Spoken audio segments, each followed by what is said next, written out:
नमस्कार साथियों, आप सभी का वर्षिका एकेडमी में स्वागत है। आज हम चर्चा करेंगे आरएसएमबी जिन भर्तियों की डीवी करा रही है उनके पुलिस वेरिफिकेशन की प्रक्रिया के बारे में हम चर्चा करेंगे। साथियों, हम आपको ये बताएंगे कि जब पुलिस वेरिफिकेशन आपका स्टार्ट होगा तब आपसे क्या क्वेश्चन पूछे जाएंगे और आपके पड़ोसी से क्या पूछा जाएगा, उनसे कौन सा फॉर्म भरवाया जाता है और आप कौन से व्यक्ति अभी जो एक डिसीजन हुआ है उस हाई कोर्ट के द्वारा एक डिसीजन दिया गया है उसमें किसको पात्र माना गया है, किसको अपात्र माना गया है, उन सभी चीज़ों पे हम साथियों चर्चा करेंगे। ये केवल जूनियर अकाउंटेंट के लिए ही नहीं है साथियों, ये अभी हाल ही आरएसएमबी जो भी भर्ती कर ले रहा है, जैसे संगणक का, एएनएम का, जीएनएम का, जूनियर अकाउंटेंट जो भी भर्ती है उन सब की डीवी के संबंध में है साथियों। ठीक है, तो सबसे पहले अपन चर्चा करेंगे।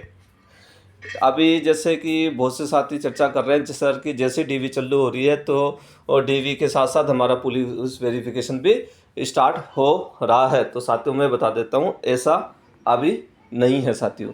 विशेष रूप से जूनियर अकाउंटेंट के लिए तो ऐसा अभी चालू नहीं हुआ। क्यों नहीं हुआ, इसका रीज़न मैं बताता हूँ साथियों। अभी हाल ही के अंदर कार्मिक विभाग द्वारा अर्थात डीओपी द्वारा एक सर्कुलर जारी किया गया है 22/8/2024 को। उसके अंदर साथियों ये बताया गया है कि संबंधित विभाग क्या करेगा, आपकी डीवी करेगा। तो डीवी करके वो क्या करेगा, जो भर्ती प्रकोष्ठ है उसको एक सूची देगा। ठीक, पात्र की अपात्र की संदिग्ध दस्तावेज की अनुपस्थिति रहे विद्यार्थियों की, इसकी क्या करेगा, सूची देगा। सूची पे क्या करेगा, उसका सूची देने के बाद में अब यहाँ पे जैसे कि जूनियर अकाउंटेंट में क्या कर रहा है, डीटीए कर रहा है ये काम। अब डीटीए किसको सूची देगा, आरएसएमबी को देगा। इसी प्रकार आपके जो अन्य भर्ती होती है उसमें क्या करता है, इनकी संबंधित विभाग क्या करेगा, आरएसएमबी को सूची देगा।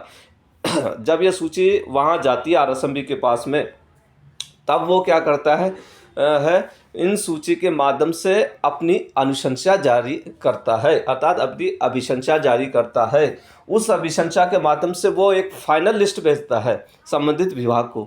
संबंधित विभाग को जब फाइनल लिस्ट आती है तब उन कैंडिडेट का ही पुलिस वेरिफिकेशन किया जाता है। ठीक है, अब बात करते हैं साथियों जूनियर अकाउंटेंट की।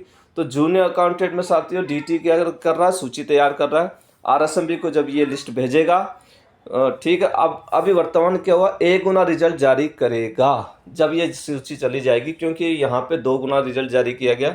2 गुणों का ही क्या हो रहा है, पुलिस वो आपका डॉक्यूमेंट वेरिफिकेशन हो रहा है। तो जब ये सारी सूची चली जाएगी, सभी की हो जाएगी, तब ये क्या करेगा, 1 गुना रिजल्ट जारी करेगा। अब साथियों इस वक्त क्या है कि इसमें क्या है, एक स्टे लगा हुआ है जिसके कारण आपका फाइनल रिजल्ट जारी नहीं किया जा सकता। नहीं तो हो सकता था कि आपका क्या करते, ये 1 गुना विद्यार्थियों का ही क्या करते, डॉक्यूमेंट वेरिफिकेशन करते, परंतु ये 1 गुना विद्यार्थियों का नहीं करेंगे, क्योंकि नियमों में ये लिखा हुआ है कि 2 गुना तो रिजल्ट जारी करना है। और दूसरी बात, हाई कोर्ट ने स्टे लगा रखा है। इस कारण साथियों समस्त विद्यार्थी जो अभी बाकी बच गए उन सबका डीवी होगा। ठीक है, अब चलते हैं आगे। अब साथियों आपको क्या तैयारी करनी है, साथियों ध्यान रखना, पुलिस सत्यापन हेतु दस्तावेज संबंधित थाने में भेजे जाएंगे। क्या करेगा, आपने एक अटेस्टेड फॉर्म भरा है, ठीक है, वो 2 पेज का जो भरा था ना, वही संबंधित थाने में कैसे जाता है, ऑनलाइन और ऑफलाइन दोनों जाते हैं साथियों। आपका पुलिस वेरिफिकेशन क्या होगा, ऑनलाइन होगा। ठीक है, तो ये क्या करेंगे कि जो हार्ड कॉपी जो होती है उसकी वो भी वहाँ जाएगी, और उसके साथ साथ आपने जो डॉक्यूमेंट लगाए वो भी उनके साथ पास जाएंगे। अब क्या होगा, अब जब जैसे ही आपका डॉक्यूमेंट जाएंगे तो संबंधित थाने से कॉल आएगा, वहाँ का एलसी होता है, वो आपको कॉल करेगा। कॉल करने के बाद आपसे कहेगा कि आपके किसी डिपार्टमेंट से पुलिस वेरिफिकेशन के लिए आया है, तो आप आके हमसे मिले। तो आपको ये कहेगा आप अपना आधार कार्ड और मार्कशीट लेके आए, मेरे पास मिले। अब कौन सी मार्कशीट लेके जानी है साथियों आपको, तो मार्कशीट साथियों उस वक्त जैसे कि आपने अलग अलग एरिया के अंदर की हो, ठीक, तो जहाँ तक आपने जो उसमें लगाई हो 10th 12th ग्रेजुएशन ये तीनों लगाई होगी, वो तीनों मार्कशीट की फ़ोटो कॉपी लेनी है। ओरिजिनल कुछ नहीं लेके जाना, आपको फ़ोटो कॉपी लेके जाना है। ठीक है, और उसी के अंदर साथियों एक चीज़ लिखी हुई थी अटेस्टेड फॉर्म में, पिछले 5 साल में 1 साल से अधिक जहाँ जहाँ आप रहे हैं वो तो उसके बारे में अब वो आपसे पूछेगा। जहाँ जहाँ आपने अगर उसमें शो किया, मान लो आप एक ही जगह तो कोई दिक्कत ही नहीं है, लेकिन बहुत से जैसे ऐसे होते हैं गांव 10th गांव में कि ठीक है। और फिर बाद में 12th मान लो जयपुर में की है, ठीक है, और ग्रेजुएशन मान लो बाहर की यूनिवर्सिटी में की है, तो ऐसे विद्यार्थियों को क्या होगा, तीनों ही जगह पुलिस वेरिफिकेशन होगा, ठीक है। तो उनको भी आपको बताना पड़ेगा कि हमने यहाँ किया है, तो वो सूची आपको देनी पड़ेगी, उनकी मार्कशीट वगैरह आपको देनी पड़ेगी। अब जहाँ जहाँ आपने शैक्षणिक योग्यता की गई है वहाँ वहाँ पुलिस वेरिफिकेशन होगा, ठीक है साथियों। जब तक समस्त जगह से पुलिस वेरिफिकेशन नहीं आएगा तब तक आपका वेरीफाई नहीं किया जाएगा साथियों, ठीक। अब साथियों ये क्या करेंगे, ये उसके बाद में तो ये तो फर्स्ट बार तो आपको बुलाएंगे, आप उसमें मिल लोगे। फिर उसके बाद में जब ये 2-3 जगह पुलिस वेरिफिकेशन हो जाएगा तो सबसे लास्ट के अंदर, ठीक है, अब अंतिम चरण में क्या करेंगे, ये आपके घर पे आएंगे और आपसे पूछताछ की जाएगी कि कब से आप रह रहे हैं, कितने आपके सदस्य रहते हैं, आपका चरित्र कैसा है, ठीक है, ये आपसे पूछा जाएगा, आपके पेरेंट्स से पूछा जाएगा। अब आपके चरित्र के संबंध में साथियों आपके 2 पड़ोसी जो आपने उसके अंदर शो किए हैं, पहली चीज़ तो अटेस्टेड फॉर्म में ज़रूरी नहीं है कि ये केवल उन जो आपने अटेस्टेड फॉर्म में जो 2 नाम लिखे उन्हीं को ही ले, ये भी ध्यान रखना। ये क्या करते हैं वो मान लो अपन क्या करते हैं कि अपने जानकार का नाम दे देते हैं अधिकांश में, तो वो वहाँ आपके पड़ोसी नहीं होते बल्कि दूर रहते हैं, ठीक है, आसपास नहीं रहते, तो उनका पुलिस वेरिफिकेशन ये नहीं करते हुए इनका मकसद ये रहता है कि सबसे पहले आपके आसपास 2 पड़ोसी हैं उनका पुलिस वेरिफिकेशन, उनसे आपका सत्यापन करवा जाए कि क्योंकि उनको ज़्यादा नॉलेज रहती है। तो सबसे पहले आपको क्या करना है, आपके कोई पड़ोसी हैं, जानकार हैं, तो आप उनसे मान लो किसी प्रकार की अनबन भी चल रही हो तो भी कुछ अभी से आप लाइजिंग चालू करें, उनसे संपर्क करें, उनसे व्यवहार बनाएं, ताकि जब आपके पड़ोसी के पास ये आते हैं तो आपका वास्तविक बता सके, किसी प्रकार की जब वो उनसे फॉर्म भराएंगे तो वो मना ना करें, ठीक है साथियों। अब ये क्या करेंगे, ये 2 पड़ोसी घर आपके साथ जाएंगे, ठीक है, एक फॉर्म लेके आते हैं, वो चरित्र के संबंध में होता है, उसमें लिखा होता है कि मैं इनको 10 साल से जानते हैं, 20 साल से जानते हैं, ये होता है। और आपके चरित्र के बारे में उससे पूछा जाएगा कि इनका व्यवहार कैसा है, ये उनको भर के देना होता है और कब से जानते हैं, और फॉर्म में हस्ताक्षर करवाते हैं, और शायद हो सकता है एक फ़ोटोकॉपी भी उनकी ले, वैसे तो मेरे ख्याल से नहीं लेंगे, ठीक है। तो इस प्रकार से आपको क्या करना है, अपने पड़ोसी से सबसे पहले मोस्ट है संपर्क करना, उनको से व्यवहार अभी से बना लो, अभी तो टाइम लगेगा, तो आप संपर्क बनाएं ताकि वो आपके, और उनको इस चीज़ के बारे में बता भी देना कि मैंने ऐसे भरा है, लेकिन जब फाइनल रिजल्ट हो जाए उसके बाद बताना, अभी बताएं जितनी, अभी तो आपको संपर्क रखना है। तो इस प्रकार से कोई पुलिस वाले आएंगे तो पुलिस वेरिफिकेशन करके जाएंगे कि मैं कितने समय से रह रहा हूँ, ये चीज़ आप उनको बता सकते हैं, ठीक है। अब साथियों ये चीज़ जो मैं पॉइंट बताने वाला हूँ ये मैंने पहले एक वीडियो में बता दिया था, लेकिन फिर भी मैं एक बार और बता देता हूँ, कुछ नए विद्यार्थी जो हमसे जुड़े हैं उनके लिए साथियों।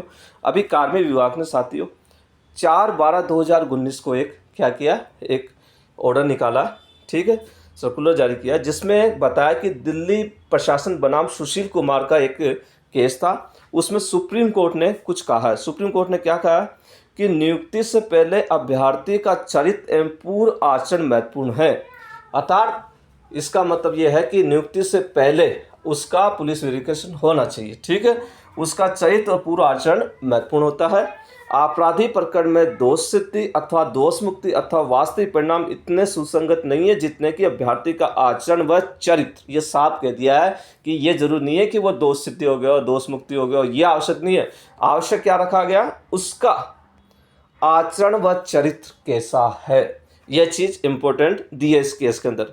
अब इसमें क्या कहा साथियों, इसमें कहा गया है कि अभ्यर्थी को नियुक्ति देने या नहीं देने का निर्णय कौन लेगा। सबसे पहले तो अपन बात करेंगे, तो इसमें यह कहा कि चरित्र के संबंध में साथियों नियुक्ति प्राधिकारी ही अंतिम निर्णय लेगा कि ऐसे व्यक्ति को नियुक्ति देनी है या नहीं देनी, ठीक। सेवा नियमों को उसको ध्यान भी रखना होता है और गुणागुण के आधार पर वो निर्णय लेगा कि मान लो कोई मान लो कोई दोषी पाए गए किसी केस में, तो उसमें संबंधित विभाग ही निर्णय लेगा कि क्या करना क्या नहीं करना, ठीक है।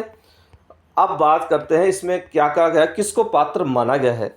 निम्न प्रकरण में अभ्यर्थी को पात्र माना जाना चाहिए, किसमें, अन्वेषण में दोषी नहीं माना गया हो, जब जांच चल रही हो आपके अन्वेषण हो रहा हो उसमें आपको दोषी नहीं माना गया हो, परीक्षा परिणाम जारी होने के 1 वर्ष के भीतर एफआर पेश कर दी गई हो, क्या करती है, जब परीक्षा परिणाम जारी हो जाता है उसके 1 साल के भीतर यदि आपके किसी मैटर में एफआर पेश कर दी गई हो, इन दोनों परिस्थितियों में क्या मान लिया जाएगा, आपको पात्र माना जाएगा। अब दोष मुक्ति के मामले में भी ये कहा गया है कि समिति का गठित किया जाएगा, उसमें एक पुलिस अधिकारी का सदस्य भी होगा, सम्मानजनक / संदेह के लाभ का परीक्षण किया जाएगा। तो इन सब का परीक्षण करने के बाद ही आपको पात्र माना जाएगा। ठीक, एक सबसे इम्पोर्टेंट साथी ये रखा गया है, परिवीक्षा अधिनियम धारा 12 का लाभ दिया गया हो, जिसे धारा 12 का लाभ दिया गया हो उसे भी पात्र माना जाएगा। दोष सिद्धि किसी निर्भरता से ग्रस्त नहीं हो। ठीक, धारा 12 का लाभ तभी मिलेगा, ऐसी दोष सिद्धि किसी निर्भरता, किसी आपको ऐसे नहीं करो, किसी अयोग्यता के लिए से ग्रस्त न करती हो। ठीक है, तब दूसरा, राजकीय सेवा या भावी जीवन पर किसी प्रकार का विपरीत प्रभाव भी नहीं पड़ना चाहिए। इन दोनों कंडीशन पूरी करने पर ही धारा 12 का लाभ मिलेगा साथियों। ठीक है, अब बात करते हैं अपात्र किसे माना जाएगा। ठीक है, तो साथियों उसमें डीओपी ने कहा है कि जो नैतिक अदमता या छल का मामला हो, कूट रचना वाला मामला हो, मत्ता का मामला हो, बलात्संग का मामला हो, महिला की लज्जाभंग का हो, स्वापक औषधि अधिनियम में अवैध व्यापार वाला मामला हो, जब अनैतिक व्यापार अधिनियम अनैतिक व्यवहार करने वाला कोई मामला हो, भारतीय दंड संहिता की धारा 6 में वर्णित अपराध जैसे हिंसा या राज्य के विरुद्ध कोई अपराध किया गया हो, और भारतीय दंड संहिता के अध्याय 16 व 17 में उल्लिखित कोई अपराध किया गया हो, बलवा करना दंड संहिता धारा 147 148 के तहत और भारतीय दंड संहिता की धारा 498 ए के तहत अपराध किया गया हो, अनुसूचित जाति अनुसूचित जनजाति अधिनियम 1989 के तहत कोई अपराध किया गया हो और पॉक्सो अधिनियम के तहत कोई अपराध किया गया हो, इन सभी कैंडिडेट को, विद्यार्थी को अपात्र माना जाएगा पुलिस वेरिफिकेशन में। ये बिल्कुल क्लियर इन्होंने लिखा है। तो साथियों, ये एक प्रोसेस था पूरा पुलिस वेरिफिकेशन का। तो जैसे ही आपका अनुशंसा आरएसएमबी से आ जाती है तो उसके बाद में पुलिस वेरिफिकेशन प्रक्रिया चालू हो जाएगी। साथियों, यदि आपको मेरा वीडियो अच्छा लगे तो लाइक और सब्सक्राइब अवश्य करना।